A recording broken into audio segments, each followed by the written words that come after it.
नमस्कार दर्शकों, आप देख रहे हैं आवाज इंडिया। मैं हूं श्रद्धा पाठक। मुंबई में साकीनाका पुलिस द्वारा युवक की पिटाई का मामला सामने आया है। पिटाई मामले पर समय पुलिस अधिकारियों द्वारा कार्रवाई न करने पर हाई कोर्ट ने सख्त टिप्पणी की है और कोर्ट की अगली सुनवाई से पहले आरोपी पुलिस अधिकारी पर पहले कार्रवाई करने को कहा है। जब रक्षक ही भक्षक बन जाए तो आम आदमी का भगवान ही मालिक है।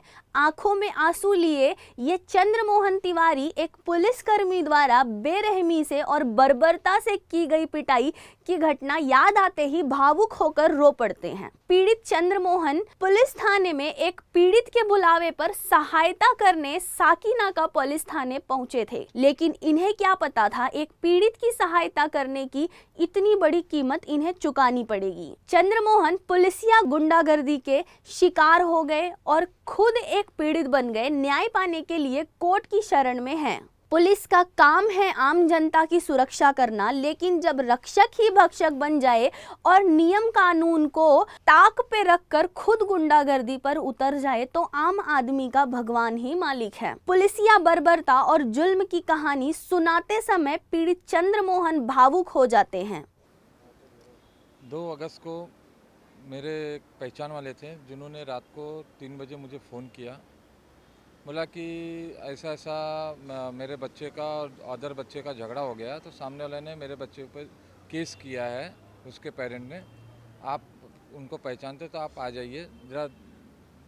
तो मैं गया, देखा तो उनसे बातचीत किया कि मैं देखा सब बच्चे नाबालिग थे, कोई 7वीं 8वीं में ऐसे पढ़ने वाले बच्चे थे। तो जो कंप्लेनर थे उनसे भी मैं बातचीत किया कि भाई बच्चे लोग का मैटर है, आज ये लोग झगड़ा किए हैं, कल फिर से दोस्ती हो सकता है, तो कंप्लेन करके फिर लोग में क्यों वो कर रहे हो आप। तो बोले कि ठीक है, आप जैसा बोल रहे हो, मैं कंप्लेन ऑफिस नहीं लेता हूँ, मेरे को दवा ववा का खर्चा पानी जो भी बच्चे को लगा है वो दिलवा दीजिएगा। मतलब ठीक है, हो जाएगा आपका। तो उन्होंने जाके duty officer PSI Shri Praveen Gawale ji से बोले कि हमको कोई तकरार नहीं देना है इनके विरोध में।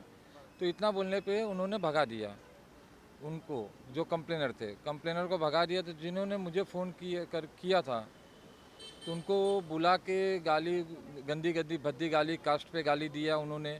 तो मुझसे सहन नहीं हुआ। तो मैं बोला, मतलब सर आप इतना गंदा गाली क्यों दे रहे हो, और इनका मैटर जो कंप्लेन ले नहीं रहा है वो।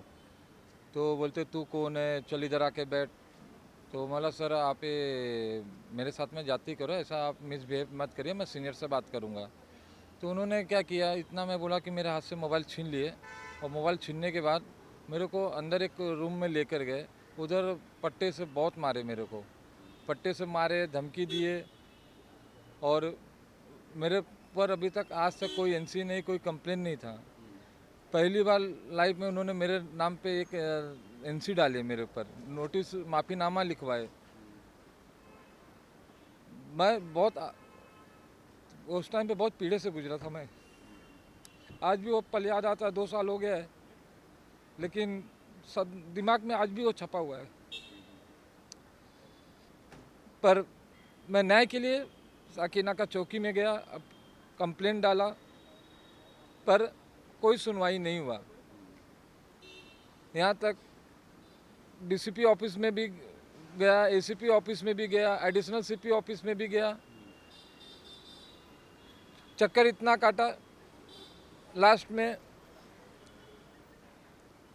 माननीय हाई कोर्ट से, जहाँ पे सबका विश्वास होता है, मेरा भी विश्वास उनके ऊपर था, और उन्होंने इस केस को ध्यान में दिए और FIR का आदेश उनके तरफ से दिया गया। अभी आपको क्या है, आपको क्या लगता है, न्याय हो जाए, कोर्ट से न्याय मिलेगा? हाँ, कोर्ट से न्याय मिलने मुझे पूरा उम्मीद है, क्योंकि जो भी उन्होंने सबूत मिटाए थे, आज कोर्ट ने वो सबूत को फिर से वापस मांगा है उनसे। हमें तो नहीं दिए, कम से कम माननीय हाई कोर्ट को तो सबूत देंगे लाके, उसमें दूध का दूध और पानी का पानी हो जाएगा। चंद्रमोहन तिवारी न्याय पाने के लिए बॉम्बे हाई कोर्ट की शरण में हैं। जब शिकायत के बावजूद पुलिस के वरिष्ठ अधिकारियों से न्याय नहीं मिला तो पुलिस अधिकारियों की बेरुखी और नियम कानून की अनदेखी से परेशान याचिकाकर्ता ने बॉम्बे हाई कोर्ट का दरवाजा खटखटाया। न्यायमूर्ति रेवती मोहिते डेरे और पृथ्वीराज चौहान की खंडपीठ के सक्षम चंद्रमोहन तिवारी की तरफ से एडवोकेट पंकज कुमार मिश्रा की दायर याचिका पर सुनवाई हुई। कोर्ट ने आज सुनवाई के दौरान इस गंभीर मामले आधिकारिक रूप से एफआईआर दर्ज न करने से माननीय उच्च न्यायालय ने सख्त टिप्पणी करते हुए अगली सुनवाई के पहले कार्रवाई करने को कहा है। आज बॉम्बे हाई कोर्ट में Chandramohan Tiwari versus government of Maharashtra की सुनवाई हुई। सुनवाई के दौरान जो उनके जो वकील थे, आइए हम उनसे बात करते हैं। हमारे साथ हैं पंकज कुमार मिश्रा जो बॉम्बे हाई कोर्ट के एडवोकेट हैं। हम उनसे जानते हैं कि आज पूरे कोर्ट में जो सुनवाई हुई उस पूरे मामले में क्या होगा। आज जो कोर्ट में सुनवाई हुई आज क्या हुआ, जरा बताइए। आज जो मामले की सुनवाई में मामले की गंभीरता को देखते हुए मैडम ने बहुत ही गंभीर संज्ञान लेते हुए इसमें सख्त कार्रवाई करने का निर्देश दिया है। उन्होंने वर्बली ये निर्देश दिया है कि इसमें तुरंत एफआईआर रजिस्टर की जाए और एफआईआर रजिस्टर करके इसे मंगलवार को रखा गया मैटर वापस से। एक्चुअली ये जो पूरा मामला ये कहाँ से संबंधित है, जरा उसके बारे में बताइए। यह मामला एक साकिनाका पुलिस स्टेशन में एक अधिकारी प्रवीण कोंडा जी गबाले थे। उन्होंने चंद्रमोहन तिवारी जी को साकिनाका पुलिस स्टेशन में बहुत ही गंभीर रूप से पट्टे से मारकर उन्होंने जख्मी किया था और उन्हें धमकी दी थी, गन से उड़ाने की धमकी दी थी। इसलिए ये इस संदर्भ में ये मामला था जिसमें चंद्रमोहन तिवारी को काफ़ी आहत हुए थे और इन्हें बहुत गंभीर चोटें आई थी। इसमें ये भी जानकारी मिली कि किसी कुछ बच्चों का मामला था जिसमें ये गए थे उनकी तरफ से, और फिर पुलिस। यह मामला ऐसा था कि 2 छोटे बच्चों का मामला था जिसमें आपस में उनमें कुछ झगड़ा हुआ था और उनके सभी पेरेंट्स को और बच्चों को पुलिस स्टेशन में बिठाकर रखा गया था।